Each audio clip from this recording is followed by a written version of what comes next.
Right, time for another video. Today I'm going to be making these outdoor lights, which are connected to these PIR sensors just up here, smart, using a Shelly 1 Mini and Home Assistant. We've got these up-down lights all around the house. I think there are 4 or 5 on each side of the house, plus each side has got 2 of these PIR sensors connected to it. And I really don't want to change any of the hardware on the outside of the house. It's all working well, it looks good. Changing PIRs to smart ones, to Philips or whatever, they cost a small fortune. So instead, what I'd like to do is try to wire these PIRs into a Shelly 1 Mini, which costs a fraction of the amount, and use that to detect when the PIRs are being turned on and off, and then send that signal to the smart lights to either turn them on or turn them off, or make them go different colors at different times of year, all that sort of stuff. So this video will be me attempting to do that. Let me show you where all the wires go, and we can get on and try and get it done. Okay, I was just editing this video ready to publish it on YouTube, and I realized it got really quite long. So I thought I'd just add a section in here to explain I'm going to cover multiple topics. I'll show you how I wired it, how I actually physically connected the Shelly into the system, and I'll include some wiring diagrams on how it was set up originally and how I converted that to enable the Shelly to work.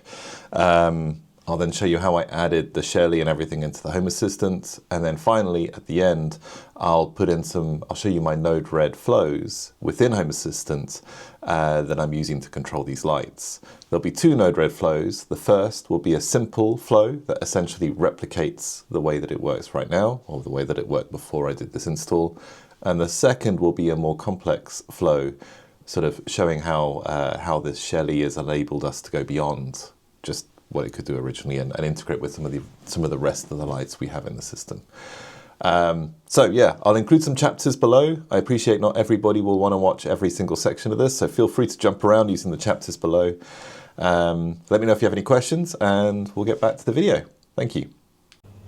Okay, so behind here on this very conveniently labeled box is all the cabling for the outside lights. Obviously, before I start to do anything underneath there, I need to turn off the power. So I'm going to turn off the power to the outside lights. Lights outside. There we go.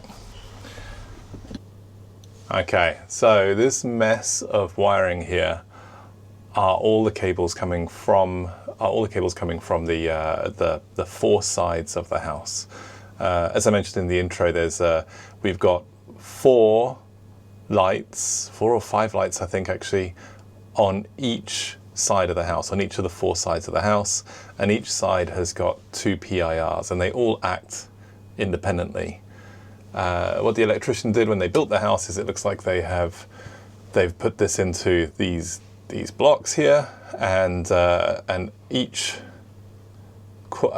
half of there are 2 blocks, and each half is sort of essentially a block for that side of the house. So there's a live, a neutral, all the earths, or the protection wires, as well as the switch lives, and then they go off to the various, whether the lights or the PIRs, or in some cases there's even override switches as well. So what I need to do is find the one for the front of the house. Luckily, the cables are conveniently labeled. So I need to find all the cables for the front of the house. I'm going to move them out of these blocks and into Wagos, because I think that'll be much easier to manage. And then I'll put the Shelly into it. And I think probably the easiest thing is, why don't I draw some diagrams of how it's working right now, and then how I'm going to change it to integrate the Shelly. And then hopefully that will make this all far simpler. Right, obviously, before touching anything to do with electrics, you need to make completely certain that everything is off. I have already done that I've got a voltmeter here, so I've already double checked that there's no power coming into this at all. If you are not confident with electricity, please make sure that you find somebody that is, or hire a qualified electrician to do this work, because electricity can be very dangerous. This is not an instruction guide. This is just me showing you how I have done it. So please be super careful. Okay, let's get on with it. Okay, so this was the original setup with the live and the neutral coming in from the consumer unit and going into that, the connection blocks. You can see on the first connection block here on the left, all the lives come out and one goes to the each of the PIRs, and then another goes to the override switch. Then on the neutrals go to the two PIRs. It doesn't need to go to the override switch because it's a passive switch rather than an active switch. And then each of the switches, the two PIRs plus the override switch, have a switch live, so that when they are triggered, either by somebody clicking it for the override switch or by the PIRs detecting motion, the switch live becomes live, that black wire. The lights are then connected to that switch wire, switch live, with the neutral obviously going back into the neutral block. So that means that if any one of those three things, either one of the PIRs or the override switch detects something or is triggered, then the lights will come on. Okay, so then we get on to the new setup, which includes the Shelly. I've broken this down into a number of diagrams just because it ends up being a bit of a maze of wires, and so I'm hoping this will sort of guide you through how I did this. So I started off, I replaced the original connector block with Wago blocks. I had one Wago block for live, one Wago block for neutral, another for switch live, and then I ran out of live connections on the original one, so I had to introduce an additional three-way Wago, which you'll see in a second. So to start off with, I just wired the live and the neutral coming in from the consumer unit into each of the Wago blocks. Then from the live, I wired in the live of each of the PIRs and the override switch. Then the same thing for the neutrals. Obviously the neutrals only need to go to the two PIRs. The override switch is passive, it's not active, so it doesn't need a neutral. Then I brought in each of the switch lives from the two PIRs plus the override switch into the switch live Wago block. So this is very similar at this point to the setup before, using the original connector blocks. Now we start to introduce the Shelly. This is where I ran out of lives. So I took a live from the original 5-way Wago block into the 3-way Wago block, and then I wired in both the L and the 1 connector on the Shelly.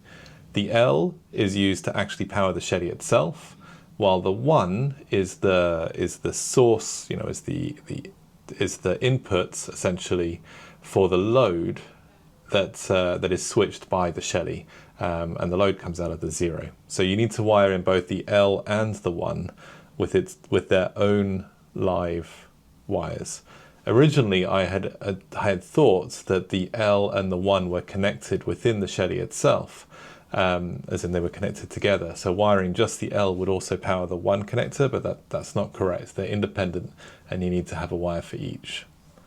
Then I took a neutral from the neutral block, from the neutral Wago connector into the Shelly to provide the neutral to the Shelly. And then finally, I brought the switch live in from the switch live Wago block into the SW connector on the Shelly. This will mean that the Shelly will be able to detect whenever one of the switches, and by switch I mean either of the PIRs or the override switch, is used. Because that will make the switch live Wago block live, which will then mean that the SW connector on the Shelly is live, and the Shelly can detect that. And then finally, we need to wire in the lights. So the 0 connector from the Shelly goes to the light, or the lights, sorry, and then that obviously gets the neutral from the lights goes back into the neutral Wago block. So that means that the Shelly can now, with its internal relay, turn on and off the lights, while each of the sensors will trigger the SW connector, or will mean that the Shelly can detect when any of the switches or the PIRs become active. Hopefully that makes sense. Any questions, obviously put them in the comments, and I will try to answer them. Okay, and here we go. This is what it looks like after everything's wired up. I won't go into lots of detail because obviously I've just gone through it with the wiring diagrams, but I just wanted to show you what it looks like in real life rather than just in the diagram. And yeah, there's lots of cables, but but hopefully the diagrams helped it to make a bit more sense. What I have done is I've tried to label everything. So I've put labels on absolutely everything so that when we come around to, or when I come around to doing more, trying to do the other 3 sides of the house, or at least another side of the house, then everything is kind of nicely set up, and I can work out where to go, or what to do next. I didn't have any of the sleeving, so I just put I don't know if you can see that, the Switch Live label on this one to make sure it's really obvious that it's the Switch Live. Right, now it's on to getting the Shelly set up within Home Assistant. So let's move on to that. Okay, so now I need to add the Shelly One Mini into the Shelly app and then into Home Assistant. I'll just very quickly go over this because I'm sure most are probably familiar with it. But inside the Shelly app, you just click on the plus at the bottom right. Then in this particular case, I said add via Bluetooth, and it immediately found the device, which is great. Then you just give it your Wi-Fi account details, and it adds it onto the Wi-Fi and then disables Bluetooth. So it's all then ready to go. Give it a name, add it to a room if you wish. Then it finishes off all the accounts, all the setting up, and then you can start to control it. So once it's available inside the Shelly app, I then do just a couple of quick things. I always make sure that the firmware is up to date. In this particular case, I had a new firmware to install, so I got that done. And then for this particular project, I want to separate the switch from the relay. I want to be able to see within Home Assistant when the switch is used, but that not necessarily change the actual power to the relay, whether the relay is powered on or off. So you can do that within the Shelly app inside the settings. Then you can go down to the input-output settings and set the switch to be in detached mode. So that means that it will appear as 2 separate items or 2 separate devices within Home Assistant, and therefore you can use the configuration of either to determine logic. So I got that done. I also changed it so that if it does lose power and comes back on, the relay is turned off by default. And then very finally, I removed it from.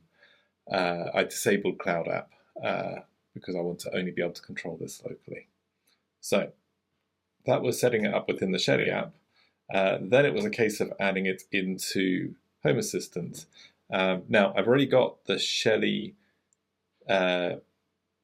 integration installed. So when I go into Home Assistant, it immediately finds the new Shelly.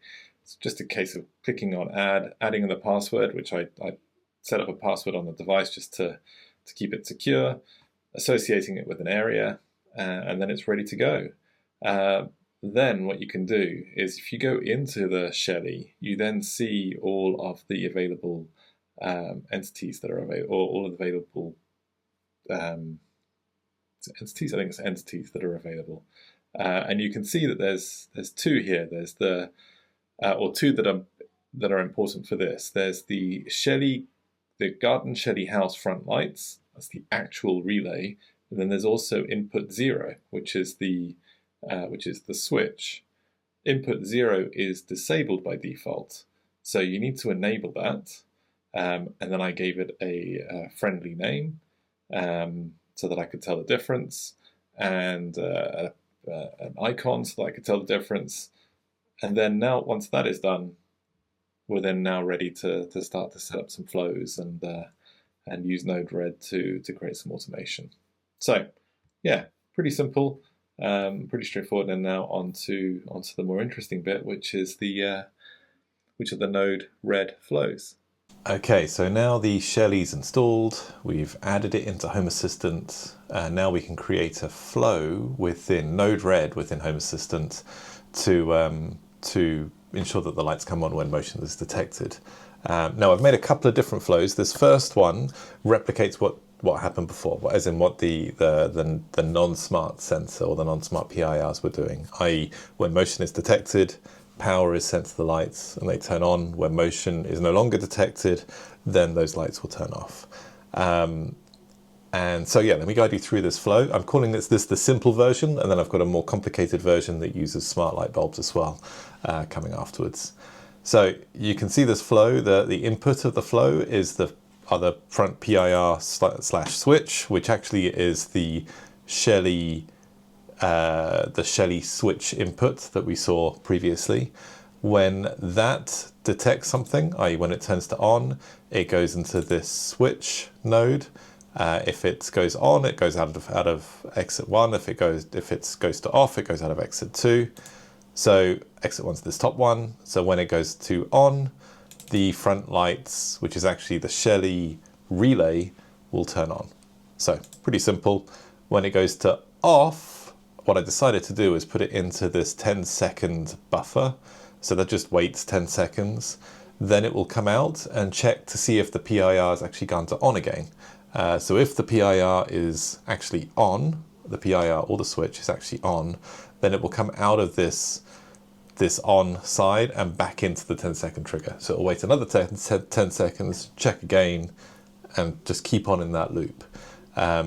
If, however, the PIR or the switch is actually off, then it comes down into this final one here, which will turn off the relay on the Shelly, the Shelly 1 Mini that I installed. On top of that, I've also created this override here, which will override all the logic and just turn it on no matter what. And that's just to demonstrate that I've got this little thing here, which will do that. The override is just a Boolean switch, which I've called outside house front override. It can either be on or off. And I've just created this little inject here that goes into this toggle, input Boolean toggle, that will just switch it. If it's on off, it will turn it to on. If it's on, it will turn it to off. So let me show you that. If I switch this now, you'll see that this on has changed. It's now 12:51. That has turned the lights on because it's gone through the switch. It's set to on. It's turned the lights on. If I now turn it off again, so it's 12:52. So it's gone to off. Now the lights are still on at the moment because it's gone into this 10-second buffer. And then after 10 seconds, it should, yeah, there you go. It's now turned off the lights. So pretty simple. It replicates what was there before using a non-smart, without using Home Assistant, just using the standard PIRs. But it sort of demonstrates how you can achieve the same thing using Node-RED and Home Assistant. So, but now, of course, we need to move on to the slightly more interesting version, which is I'm going to put in some color changing GU10 light bulbs into all of those lights, the lights on the outside of the house. I'm going to use the IKEA light bulbs. It's actually it's these ones here. So I've added all of those into, I will add all of those into Home Assistant, and then we can come back and create a more interesting flow that will change the color of the lights based on variables and things. So let me go off and build that, get everything set up, and I'll come back and show you a more interesting flow within Node-RED. Okay, so I'm back. I have installed all of the IKEA color changing GU10 bulbs into those lights on the outside of the house, and I've built a new Node-RED flow that is a bit more interesting than the first version. So let me guide you through this. It looks a lot more complicated, but it's basically built on the same sort of overall structure of the previous one, just with a few features added on. So I've kind of broken it down into two sections. We've got the logic section in this box on the left-hand side, the purple box, and then the different light configurations here on the right. So we've got normal, which is essentially what the same as what happened before, i.e. the lights just turn on to white. We've got a Christmas theme, a Halloween theme, an Easter theme, a purple theme, and then this box at the bottom here is just turning everything off. So let me guide you through this. We've got the same as before, i.e. when the sensors outside detect motion or the switch is used, then that will trigger the Shelly house front PIR switch. That then sends a message through to this switch node or module. If it's on, if it goes to on, it comes out this top section. If it goes to off, it comes out this bottom section. So when it's switched to on, the first thing I do is I make sure that the power is on to the bulbs outside. So this is probably the big difference, right? In the basic version, we were switching power on and off to the bulbs, as in actual electricity on and off to the bulbs when motion was detected. Now, because they're smart bulbs, we want them to be on all the time, but we just want to tell them to turn on and off via Home Assistant. But to be able to tell them to turn on, they first need to have power to them. So I check to make sure that they already have power. If they don't, then I turn power onto them. And if they do, then I go straight to this next module that checks the scene. So when the sensor is tripped or motion is detected, I check to make sure the power's on to the bulbs, as in there's electricity to the bulbs. If there is, I go straight to check the scene. If there isn't power, then I first turn power on and then I go and check the scene. So the scene piece is probably the most interesting, in that what I've done is I have created a drop down. Let me just bring that up. Okay, so I've created an input select helper, and in that, basically that's a drop down that you can define the different options that can be selected. So within that input select drop down, I've defined 5 different options: normal, Christmas, Halloween, Easter, and purple. Then back in the node red flow, so if I go back to that. Okay, so back in the node red flow now, using that input select helper, I can check what it's set to. So this node here, or this module, will check the current scene of this input select helper, which I've called outside house front scene. It then sends the scene name through to this split, or this switch, sorry, and I've defined this to go out of output 1 if it's normal, output 2 if it's Christmas, output 3 if it's Halloween, output 4 if it's Easter, and output 5 if it's purple. And then it's a simple case of just sending off the right output to the right set of lights, or the right configuration for the lights. So if it's normal, it just turns those front bulbs, which I've called outside IKEA house front all group, just turns them on to normal white at full brightness. However, if it's Christmas, I've split the lights into a top and a bottom, and I define the top with one color, and I define the bottom with a completely different color. Then on top of that, I have other outside lights as well. I've got some Govee outdoor lights. I've got a video on how I made the Govee or installed the Govee outdoor lights. I'll leave a link to the video in the description and put a link above. But what I can do here is, for these 2 sets of Govee lights that I've got outside, I can turn those on and I can set the effect to Christmas. So the PIR sensor now not only turns on the lights, the original lights, but it can also now do whatever I want to any other smart light outside. And I can do the same for the Halloween scene, the Easter scene, the purple scene, which just turns on the front lights to purple. And of course I can make as many scenes as I'd like. Then the other half of this is how to turn the lights off. So when the PIR or the switches goes to the off setting, that will come out through this off exit, or outer, this off section of this switch. That will go down. Again, it checks the current scene, because I want to do slightly different things based on the scene. If the scene is normal or purple, it goes into a 10-second buffer and then checks to see if the PIR is back on again. If it is, it will leave the lights on. If it isn't, it will then turn off the lights. But because the purple and the normal scene only turn on the main lights, I don't want to turn off the Govee lights if they happen to be on. So it goes down and just turns off the main lights, which is this node down here. However, if the scene is either Christmas, Halloween, or Easter, it will actually go into a 2-minute buffer. I want to leave the lights on for slightly longer because it's, you know, it's nice to have the lights on during the festive season, etc. So it waits for 2 minutes. It then checks if the PIR is back on or not at that point. If it isn't, then it goes down and it turns off both the lights on the front of the house and the Govee lights. So it hits both of these nodes. So yeah, easy as that.